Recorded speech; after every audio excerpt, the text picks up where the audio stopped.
आदाब नाज़रीन, आप देख रहे हैं कर्नाटक महाराष्ट्र न्यूज। मैं हूं आपके साथ अबू हुरैरा। सबसे पहले महाराष्ट्र का रुख करेंगे, जहां मालेगांव 2008 बम धमाका मामले में साध्वी प्रज्ञा सिंह ठाकुर और कर्नल पुरोहित को एनआईए के जरिए क्लीन चिट दिए जाने पर मुख्तलिफ सियासी और समाजी हलकों में बेचैनी महसूस की जा रही है, जबकि बीजेपी और शिवसेना इस मामले में यूपीए पर मुलजिमीन को जानबूझकर फंसाने का इल्जाम लगा रही हैं।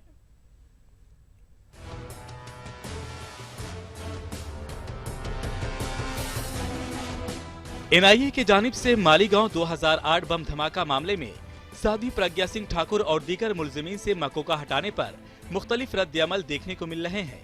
एक तरफ बीजेपी शिवसेना इस मामले में साबिक यूपीए हुकूमत को तनकीद का निशाना बना रही है, तो दीगर पार्टियां इस मामले के पीछे हुकूमत के पसे पर्दा होने का इल्जाम लगा रही है।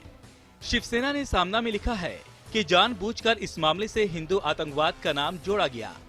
शिवसेना ने मुतालबा किया है कि इस मामले की जांच में शामिल तमाम अफसरान पर हद की इज्जत का केस दर्ज किया जाए, जबकि कांग्रेस के सीनियर लीडर अभिषेक मनु सिंघवी ने सवाल उठाया है कि आखिर किस तरह अदालत की जानिब से इल्जामात वज़ा करने से पहले ही मुलजिमीन को जांच एजेंसी ने क्लीन चिट दे दी। वाज़ेह है कि हाल ही में कांग्रेस ने कर्नल पुरोहित के जरिए हुकूमत को लिखे इस खत को मंजर आम पर लाया था, जिसमें उन्होंने हुकूमत से मदद की अपील की थी। एनडीए सरकार बताए कितनी बार किसी आतंकवाद के केस में भारत के इतिहास में कोर्ट के चार्जेस फ्रेम करने से पहले जो प्रोसिक्यूटिंग एजेंसी है उसने जितने भी आरोप हैं वो गिरा दिए हों। कृपया किसी भी गंभीर आतंकवाद के केस का एक उदाहरण दें। क्या वो कोर्ट के चार्ज फ्रेम करने तक, आरोप फ्रेम करने तक रुक नहीं सकते थे? क्या कोर्ट में सक्षम नहीं है छोड़ने के लिए या नहीं छोड़ने के लिए? उधर असदुद्दीन ओवैसी ने भी हंगोली में मुनक़िदा एक प्रोग्राम में बीजेपी हुकूमत के रवैये पर सवाल खड़ा किया है। उन्होंने मुंबई में 2092 में हुए बम धमाका मामले में एक खातून को उम्र कैद की सजा सुनाए जाने पर अपने तासुरात जाहिर करते हुए एनआईए से इसी तर्ज पर साध्वी प्रज्ञा सिंह ठाकुर को सजा का हकदार करार देने की मांग की है। एनआईए को कहना था कि बंबई में जिन जालिमों ने बम ब्लास्ट करके मासूम हिंदुस्तानियों को मारा था, उस लेडी को इस बुनियाद पर जेल में सजा हुई कि मारुति उसके नाम पर थी। जब मारुति उसके नाम पर थी तो वो जेल में है। जिसके नाम पर मोटरसाइकिल है तो वो कैसे इनोसेंट बन जाए? उधर जेडीयू लीडर शरद यादव ने भी मालीगांव धमाका में साबिक एटीएफ चीफ शहीद हेमंत करकरे के जांच पर सवाल उठाए जाने पर तशवीश का इजहार किया है। उन्होंने कहा है कि कोई जांच एजेंसी अगर शक के घेरे में आ जाए तो अवाम का एतमाद खो देती है। Bureau report, ETV news. वहीं एनआईए की जानिब से मुलजिमीन को क्लीन चिट दिए जाने के खिलाफ मालेगांव धर्मी तंजीम की जानिब से एक एहतजाजी जलसे का इनेकाद किया गया। इस मौके पर यह फैसला किया गया कि जमीयत उलमा के मशवरे से बम धमाके के मुलजिमीन के वरसा अदालत में पिटीशन दाखिल करेंगे। मुकर्रीर ने कहा कि साध्वी एंड कंपनी की रिहाई मालेगांव के अवाम को कतई मंजूर नहीं होगी। इस सिलसिले में जुमे को मालेगांव शहर के अहम चौराहों पर 3-3 आदमी एहतजाजी धरना देंगे। साध्वी एंड कंपनी जो भगवा आतंकवाद हिंदुस्तान में है, इस भगवा आतंकवाद के पकड़े गए लोगों को छोड़ने की बात सरकार का ढंग दिखाई दे रहा है। ये मालेगांव शहर को किसी हालत में मंजूर नहीं है। इसी सभा में जिनके घर के लोग शहीद हुए, उनके बाप और बेटे यहाँ थे। हमने एक बात तय की है, जो भगवा आतंकवाद मुल्क में है, जो सिद्ध हुआ एटीएस की इंक्वायरी में हेमंत करकरे की के छोड़ने की बात कर रही है, तो ये मालेगांव को किसी हालत में मंजूर नहीं है। आगे बढ़ेंगे। हुकूमत महाराष्ट्र की नई पॉलिसी की वजह से अक़लियती तालीमी इदारों को दिक्कतों का सामना करना पड़ रहा है। हुकूमत महाराष्ट्र के नए कानून regulation for admission process of higher and technical education act के रू से प्रोफेशनल कोर्सों में अक़लियती इदारे अब सिर्फ 20 से 29% के करीब सीटों पर ही अपना हक रख सकते हैं। बाकी 71 से 80% नशिस्तें पुर किए जाने का हक हुकूमत के पास होगा। हुकूमत महाराष्ट्र के इस नए कानून को अक़लियती तालीमी इदारों के एक फोरम ने बॉम्बे हाईकोर्ट में चैलेंज किया है। फोरम की दलील है कि नए कानून से अक़लियती तलबा को नुकसान होगा। इस मामले की अगली सुनवाई 16 जून को होगी। कि जो हम पहले 71% सीट भरते थे, 80%, और 20% या 29% गवर्नमेंट को देते थे, तो ये अभी रिवर्स हो गया है। ये कानून, ये एक उन्होंने एक्ट बनाया है। पहले 71 to 80% हम भरते थे, या 29 to 20% वेरिंग गवर्नमेंट। वहदत इस्लामी अकोला के ज़ेर एहतमाम चकलदरा में तलबा के लिए सहरोज़ा समर कैंप का इनेकाद किया गया। तलबा में अदबी और सकाफती बेदारी पैदा करने के मकसद से समर कैंप का इनेकाद किया गया। फ़रोग़ उर्दू और तलबा में अदबी ज़ौक़ पैदा करने के मकसद से समर कैंप में एक मुशायरे का इनेकाद भी किया गया। वाज़ेह है कि तलबा में उर्दू अदब को फ़रोग़ देने के मकसद से इस समर कैंप में मुशायरे का भी इनेकाद किया गया। आज इस सहरोज़ा समर कैंप के मौके पर यहाँ पर एक बहुत ही बावकार अदबी महफिल का इनेकाद किया गया। तमाम शुरा हैं, उन्होंने बहुत ही बेहतरीन अंदाज में एक कलाम पेश किया। सामाईन और शुरा ने बहुत खूब लुत्फ़ लिया, बड़े महजूज़ हुए, और एक बहुत अच्छा और कामयाब मुशायरा इस समर कैंप के तवस्सुत से यहाँ इख्तिताम। खबर भिवंडी से है, जहां एक हफ्ते कबल बीजेपी और आरपीआई कारकुनान के दरमियान तसादुम में आरपीआई का एक रुकन विक्की धापे शदीद जख्मी हो गया था, जिसकी वजह से इतवार को विक्की की मौत हो गई। विक्की की मौत के बाद आरपीआई कारकुनान मुश्ताइल हो गए और उन्होंने बीजेपी की होर्डिंग्स और बोर्ड समेत कई गाड़ियों और दुकानों पर पथराव कर उनके शीशे तोड़ दिए। हालात को देखते हुए पुलिस इंतजामिया ने सिक्योरिटी के इंतजाम सख्त कर दिए हैं।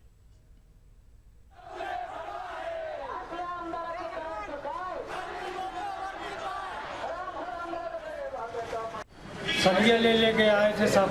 कितने लोग थे? बहुत अच्छे, मेरे को धक्का मार के मेरे को मीटर रूम में भिगा दिए। अच्छा, अभी आप सिक्योरिटी करते हैं? जी सर, नीचे। ये किसका ऑफिस तोड़ा उन्होंने? महेश चौघले का। कौन? महेश चौघले। आमदार महेश चौघले। जी सर। इनका ऑफिस तोड़ा? हाँ। कितने लोग थे ये लोग? लगभग बहुत थे, सलिया लेके सब आए थे। तो चलिए, ये थी महाराष्ट्र की खबरें। छोटा सा ब्रेक ले लेते हैं और ब्रेक के उस पार कर्नाटक की खबरों के साथ हाजिर होंगे।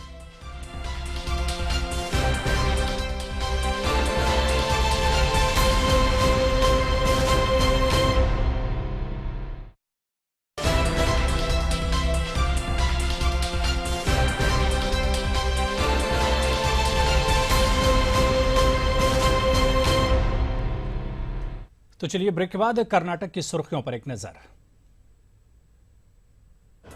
कर्नाटक में SSLC इम्तिहानात के नताइज का ऐलान। 79.16% रहा मजमूई नतीजा। हमेशा की तरह लड़कियों ने मारी बाजी। वज़ीर आला ने मुख्तलिफ महकमों की कारकर्दगी का लिया जायजा। महकमा इंफॉर्मेशन टेक्नोलॉजी और सयाहत ने खर्च किया 100% फंड। स्वच्छ भारत अभियान मुहिम में मायूस कुन मुजाहरा। और भटकल में रमजानुल मुबारक की तैयारियां शुरू। जमियतुल हुफ़ाज़ भटकल की जानिब से हुफ़ाज़ किराम को दी जा रही है खुसूसी ट्रेनिंग।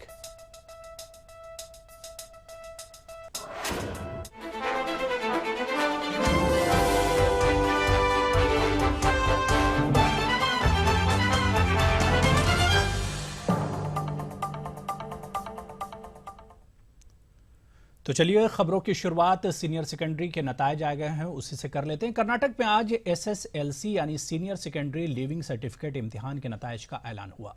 रवां साल SSC का मजमूई रिजल्ट 79.16% रहा। हर साल की तरह इस बार भी लड़कों के मुकाबले लड़कियों ने सबकत हासिल की है। वज़ीर तालीम किमने रत्ना के मुताबिक बदरवाती की पूर्णा प्रज्ञा हाई स्कूल के तालिब इल्म ने 625 मार्क्स लेकर पहला रैंक हासिल किया है।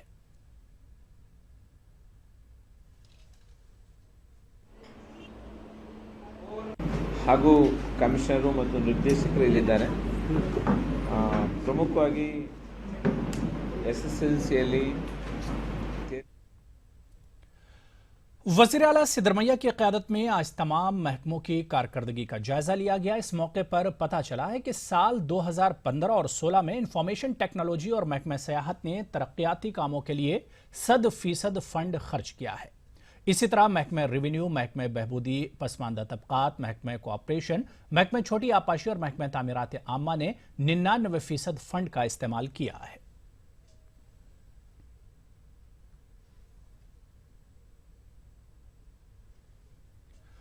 उर्दू जबान ने जहां कहीं भी कदम रखा है अपना सिक्का जमाया है और अपना असर दिखाया है। द्रविड़ियों की जमीन भी इससे मुस्तस्ना नहीं है। मुल्क की कदीम द्रविड़ी जबान तमिल में उर्दू के अल्फाज पाए जाते हैं। खास रिपोर्ट देखिए। तमिलनाडु मुल्क की वो रियासत है जहां के बाशिंदे अपनी जबान से जुनून की हद तक मोहब्बत करते हैं। तमिल जबान ही यहाँ की तारीख, तहजीब, सियासत और मईशत की बुनियाद समझी जाती है। तमिल के खातिर यहाँ की हुकूमतों ने अंग्रेजी के अलावा किसी भी जबान को पनपने का मौका तक नहीं दिया। इसके बावजूद तमिलनाडु में उर्दू बोलने वालों की काबिल लिहाज तादाद आबाद है। दिलचस्प बात यह है कि उर्दू के कई अल्फाज तमिल जबान का हिस्सा बन चुके हैं।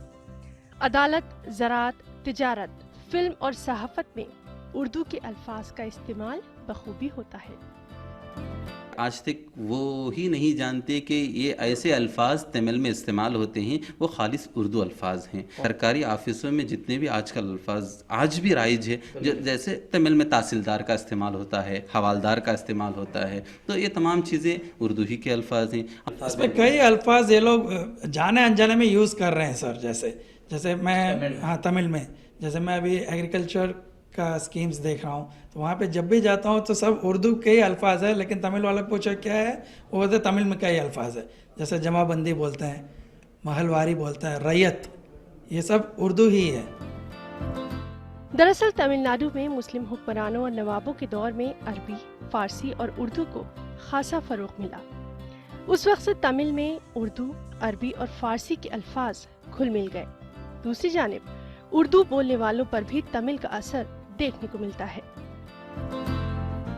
और उनके अंदर उसी तरह उर्दू गुफ्तगू करते वक्त तमिल की बोलचाल अंदर झलक जाती है। ऑटोमेटिक तमिल के लैंग्वेज को उनको अंदर लाना ज़रूरी समझते हैं और कई अल्फाज। इससे साफ जाहिर होता है कि तमिल और उर्दू में गहरा रिश्ता कल भी था, आज भी कायम व दायम है। लेकिन तंग नजरी, लिसानी तासुब ने इस बेहद खूबसूरत रिश्ते के दरमियान दरार पैदा करने की कोशिश की है और यही वजह है कि तमिलनाडु में उर्दू को उसका जायज मुकाम आज तक नहीं मिल पाया। चेन्नई और मिलविशारम से रऊफ अहमद हल्लूर की खास रिपोर्ट। चलिए यहाँ पर रुकेंगे छोटे से ब्रेक के लिए।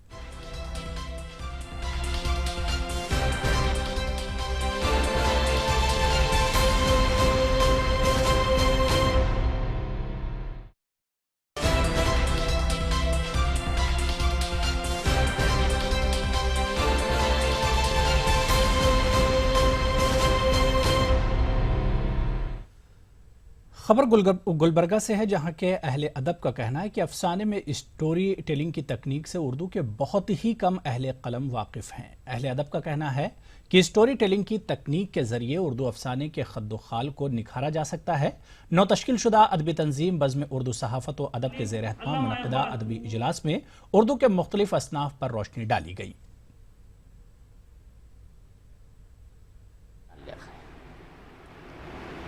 अगर अफसाने में बयानिया नहीं है तो वो अफसाना नहीं है।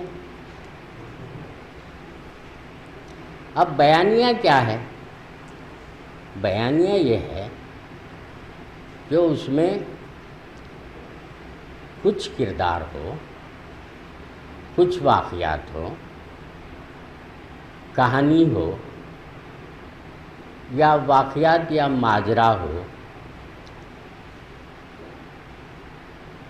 तब वो अफसाना होता है। कांग्रेस कारकुनों ने वज़ीर आला सिद्दरमैया और वज़ीर दाखिला डॉक्टर जी परमेश्वर के खिलाफ बरहमी जाहिर की है। बताया जा रहा है कि मुख्तलिफ बोर्ड और कारपोरेशंस के लिए 700 अराकीन को नामजद करने के लिए सरकारी अहकामात जारी किए गए हैं, लेकिन इससे ज्यादा अराकीन की नामजदगियां हुई हैं, जिसके सबब सरकारी अहकामात पर रोक लगा दी गई है। हुकूमत के इन इक़दामात से नाखुश पार्टी कारकुनों ने वज़ीर आला सिद्दरमैया और वज़ीर दाखिला जी परमेश्वर से मुलाकात करते हुए बरहमी का इजहार किया।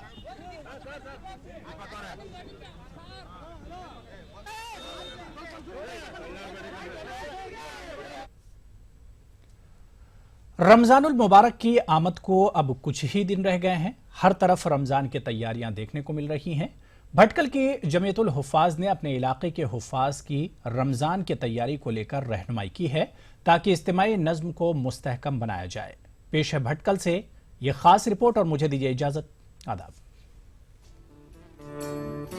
भटकल में हाफिज कुरान पर मुश्तमिल जमीयतुल हुफ़ाज़ भटकल की जानिब से रमज़ानुल मुबारक की तैयारियों का आगाज हो गया है। रमज़ान के पेश नज़र जमीयत ने भटकल के तमाम हुफ़ाज़ को गाइडलाइन जारी की है, जिसके पेश नज़र हुफ़ाज़ अपनी तैयारियों में जुट गए हैं। भटकल में कायम 87 मसाजिद में हुफ़ाज़ किराम कुरान सुनाते हैं, जिसमें हर मस्जिद में कम से कम 3 से 4 हुफ़ाज़ तरावी सुनाते हैं। इसके अलावा भटकल में कमोबेश 5 खातून हुफ़ाज़ भी हैं, जो घरों में महल्लावार तरावी का इज्तिमाई नज़्म कायम करती हैं। सिलसिले में हमेशा की तरह इमसाल भी यहाँ जमीयतुल हुफ़ाज़ भटकल की तरफ से गाइडलाइन जारी की गई है। ये कोई कानूनी हिदायतनामा नहीं है, अखलाकी हिदायत हैं जो दी जाती हैं ताकि एक निज़ाम को इज्तिमाई तौर पर मुस्तहकम किया जाए। अल्हम्दुलिल्लाह यहाँ पे तमाम हुफ़ाज़ किराम इसको फॉलो करने की कोशिश करते हैं और इसकी वजह से अल्हम्दुलिल्लाह एक इज्तिमाइयत यहाँ पर नुमाया है।